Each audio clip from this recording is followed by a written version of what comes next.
A question I'm often asked is, Quinn, where do you get your ideas from? I usually respond by correcting them and saying, from where do you get your ideas? After a moment of awkward silence where they reflect on their prepositional mistake, I tell them, I steal them. Good artists borrow, great artists steal. I stole that just now. It's a quote.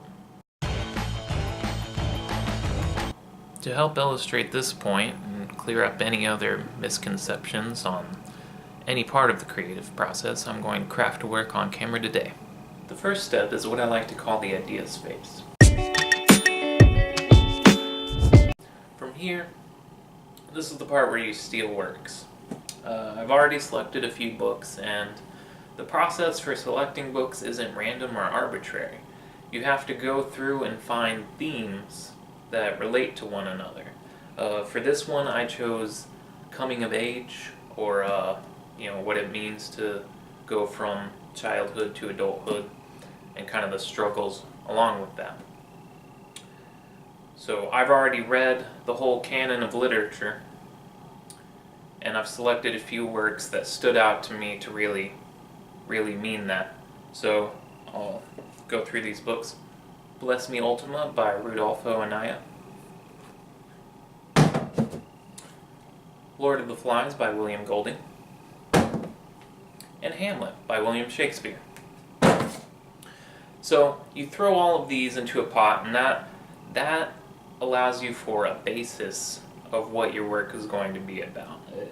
It provides the themes, sometimes even a basic plot. So you put these in a container and let them stew for, I like to do at least a week or two, but for best results you can do it a few years even. And you just seal it tight, let it simmer. Now, I've let these works only sit for 2 weeks. It's better to let them do it longer, but don't have a lot of time for showing you on camera. So, you'll know it's at least matured if you get that nice literary aroma wafting as soon as you open it. The second phase is where you add the flavor of the text that you'll be producing. It's at this phase you can basically just throw anything in that you like. I like to keep it in a general area where I know what's going to come out, but you can basically just throw whatever in there and be surprised at what comes out.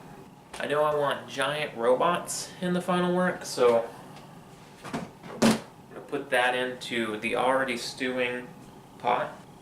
I know the work that I want to produce is going to be comic book based, so it doesn't really matter what, because the next phase is where you'll actually get that format, but you just need a little bit of priming for that.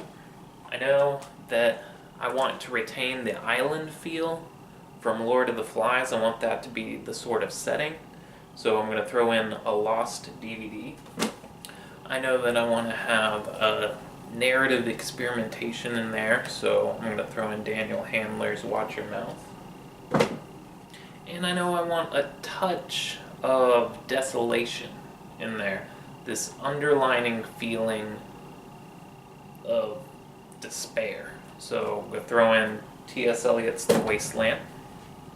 And finally, I want a sense of magic in there. I want a little bit of wonder in some of the technology. You don't quite know how it works. I'm going to throw in the ice skate. Then, like before, you seal it up and you let that mix all together for at least 2 weeks.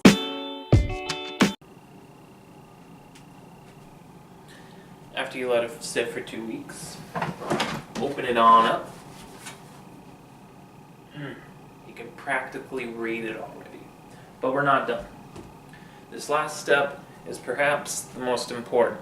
It's the part where your work takes form.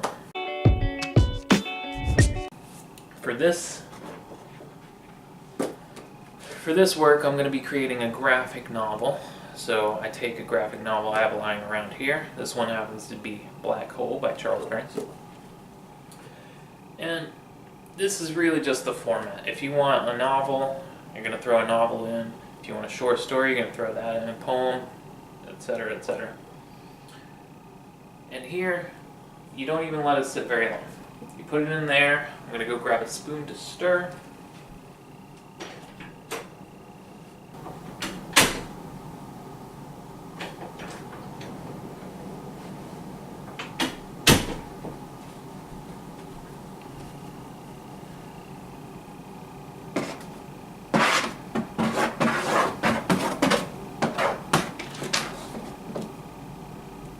And here, at the stirring phase,